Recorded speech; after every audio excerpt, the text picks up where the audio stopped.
When the exhausted mechanic slammed his frozen fist on the mansion's door at midnight, a toy in hand, he had no idea he was standing before the new CEO of the company that had just rejected his job application earlier that day, and he definitely didn't expect what she would say after opening that door. Broken bar.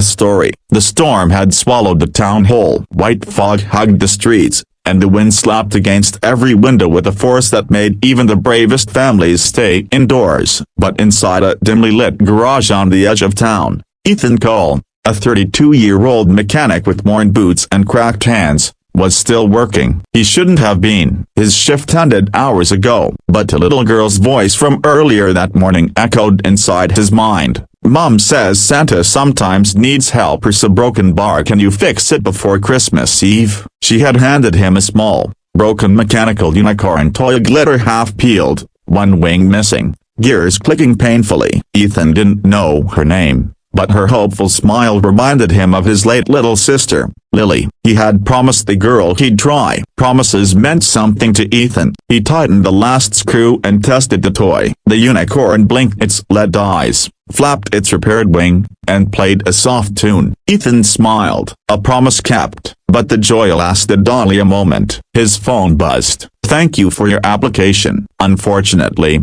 we have decided to move forward with other candidates. It was from North Star Automotive, the biggest company in town, the job that was supposed to change his life. The rejection stung. Being a mechanic wasn't the problem, but Ethan wanted stability, something better for his aging mother, something that would allow him to rebuild the life he'd lost after Lily's passing and after his father left. But now a broken bar, another door closed. He rubbed his temple. Figures, he muttered. As he reached to turn off the lights, he glanced at the repaired toy. He had promised he would deliver it today, and Ethan never broke a promise, even if the snowstorm was brutal. He packed the unicorn in a small box, grabbed his thickest jacket, and stepped outside. The cold stabbed through him instantly. Wind howled like an animal. The roads were coated in ice, and visibility was nearly zero, but he kept walking. Every step sank deep into untouched snow. Every gust pushed him sideways. His fingers numbed, his beard frosted over, but the thought of that little girl waking up on Christmas Eve without her toy kept him going. After nearly an hour,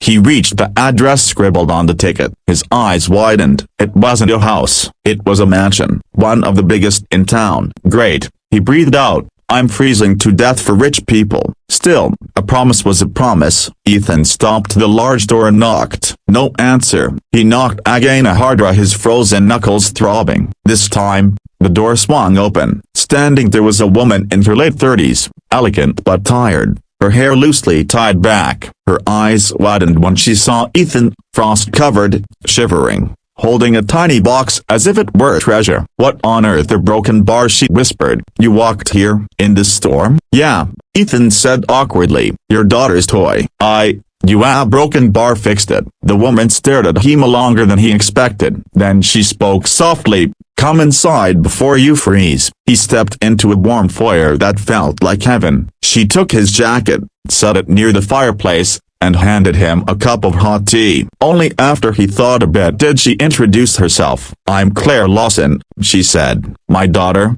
Mia, talked non-stop about the mechanic who promised to fix her unicorn. Ethan smiled a little. She's a good kid. Claire hesitated before speaking again. There's a broken bar, something I should tell you. Today, I officially became the new CEO of North Star Automotive. Ethan froze, not because of the cold this time. North Star, the company that had rejected him hours ago. He sat straighter. The rejection still raw. I applied there, got a rejection message tonight. Claire looked genuinely surprised. You did? What position? Mechanical technician, he said quietly. Claire exhaled, frustration crossing her face. Then they followed old hiring protocol. My predecessor valued degrees over skill. I don't. Ethan blinked. Before either could say anything more, small footsteps pattered down the staircase. Mom, is he here? A little girl peeked around the corner. Mia. When she saw Ethan, her whole face lit up. You fixed it. You really fixed it. She ran into the foyer,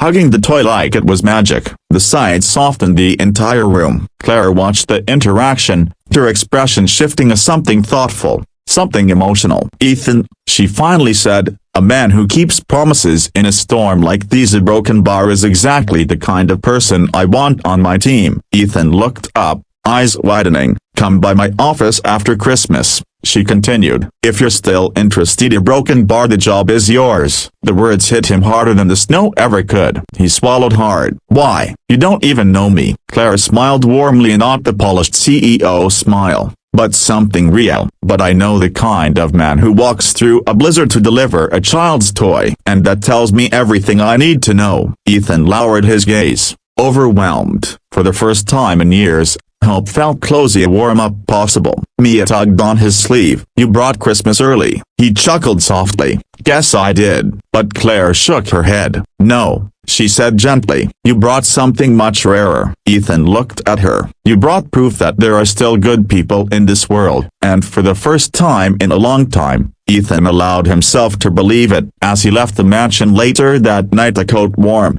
heart warmer, the storm had begun to calm. Snow still fell, but softer now, as if the world itself was easing. He looked back at the glowing windows of the mansion, knowing something simple but powerful.